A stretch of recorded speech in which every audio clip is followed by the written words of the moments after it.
Apak tayong tae, hanep. Ano ba yun? Ay, may tae pa sa loob. May tae sa spike. Hanep, shit. So, hintayin ko na si Bayaw dito. Hintayin ko si Bayaw.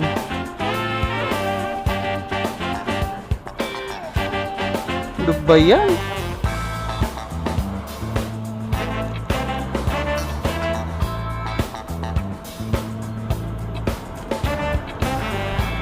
Ano si Bayaw?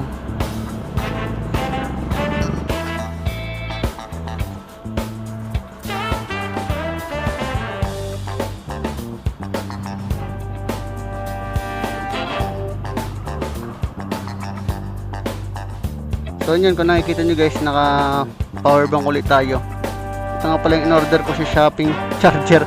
Ang laki pala ng wire nito guys. So kung makikita nyo, oh, yan, ang laki ng wire. Ang taba.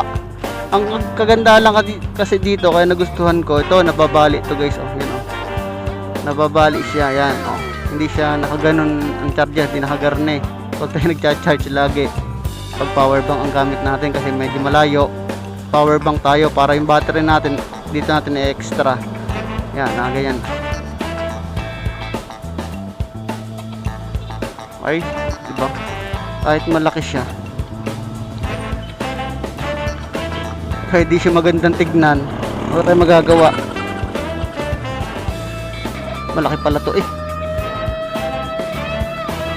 Mura lang to guys si Shopee. 49 pesos. 49 pesos lang to guys, tong charger. Pag sa kapal, pag sa ganda naman, bakal din yung dulo. Ayos. Tapos to parang may jack ng microphone. Kita nyo ba ngayon? Parang jack ng microphone. Ang laki.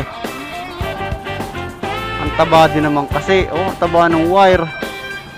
49 pesos. O kung gusto nyo, PM nyo lang, mag-comment kayo pag pinost ko tong video na to. Send ko yung link sa Shopee, no? Send ko kung gusto nyo. Kung ayaw nyo, diwag.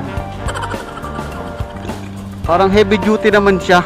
Puti naman ang kakapal. Kahit maglaro-laro kayo sa cellphone nyo, napopold naman siya, pwedeng nakagarne. Oh. Depende kung anong tayo ng charger nyo. Oh. Ayos, di ba? Nagana. Oh.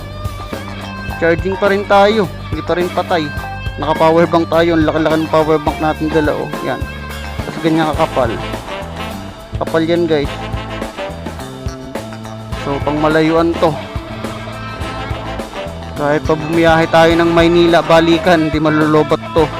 Ang problemahin lang natin yung ating memory card. Kasi 64 gig lang. Yun lang. Pero yung 64 gig naman, ayos naman eh. Ang matagalan na din. So, natry ko naman siya. Yung problema ko kasi, sa cellphone lang ako nag-edit ng mga video ko. Madaling ma-pull ang video ko.